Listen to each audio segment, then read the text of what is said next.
Well, celebrating screen-free play, early literacy, and the power of representation. That is the goal of Reach Out and Read Northeast, which partners with clinicians to deliver age-appropriate books and literacy guidance during child visits in more than 500 clinics across New England, including right here in Maine. And the group is out with a new book called Mighty Mighty Me. Here to tell us more are Cassie Grantham from Greater Portland Health and Dr. Gretchen Pianka as well, who is a Reach Out and Read clinician. Good morning to both of you. Thanks for being here. Good morning. So can we first talk about this program, how it works, and the mission? Sure. So Reach Out and Read is dedicated to providing opportunities for children and families to learn about early literacy and receive books through their clinician's office, so their primary care provider's office. And we're really lucky to be a participant in the program. And there, as Jeff had said, there's many clinics across Maine. We are a federally qualified health center, so it's really exciting for our children to be able to get the books. They may be the only ones that they have in their home. Yeah, Doctor, when did you get involved and why? So fortunately for me, I think I've been giving away books pretty much my whole career. I've been doing this for 20 years plus, but I'm really excited about this program because at Greater Portland Health, we have a wide array of languages that our families speak, and so to be able to bring in a book that is in the language that they speak at home is just so powerful. Wow. Can you tell us more about the book Mighty Mighty Me, and maybe some other books that are offered, and what makes them, so impactful? Yeah, I think one of the best things about these books is that they offer mirrors and windows. So mirrors really allowing children to see themselves in the book, whether that's their skin tone, how they live their lives, etc. And then really windows into other worlds. So whether that may be a different culture, different type of family, etc. And I think Mighty Mighty Me is really exciting because it does that through everyday activities. And so kids can see those things that they're doing on a daily basis right in the book. What's the reaction from the parents and the kids when they see, oh, what, you're giving this to me for free, really? They just light up, and especially this population, and especially when you bring in a Lingala book for a family that was not expecting anything other than something in English with pretty pictures, and then they realize it's in Lingala, and they're like, oh, wow.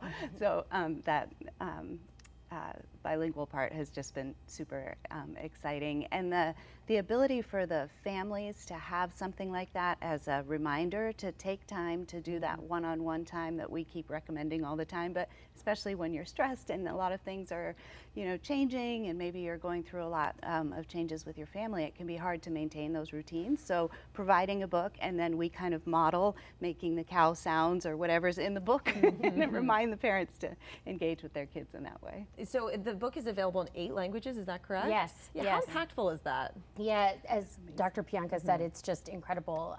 Being able to offer that, we have many languages spoken in the health centers, but actually in the last couple of years, Lingala, French, Portuguese have been our top 3 languages, and it's been really wonderful for families to be able to get the books in their language.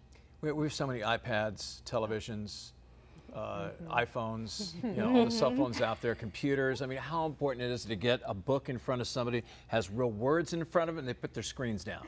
Right. Well, and we're literally often competing with the device in the exam room. So the parent will want to talk to us, so they give the kid the phone, so they're quiet, so we can talk to the parent about what's going on. And so then sort of we're modeling how you kind of intervene and pull that phone away, and here's a cool book, and how to make the book come alive too, I think is a lot of parents maybe either haven't experienced it or just kind of, it helps to model kind of how to draw your child's attention away from the screen and towards the book.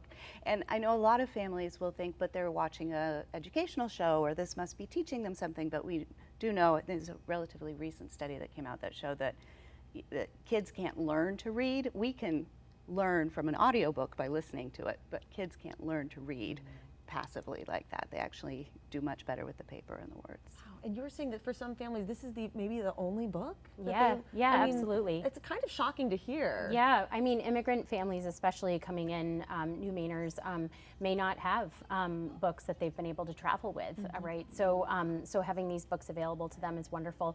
And families who have grown up right here in Maine, we have many who may not be able to afford having books in the home. So being able to provide those through a doctor's visit is really powerful.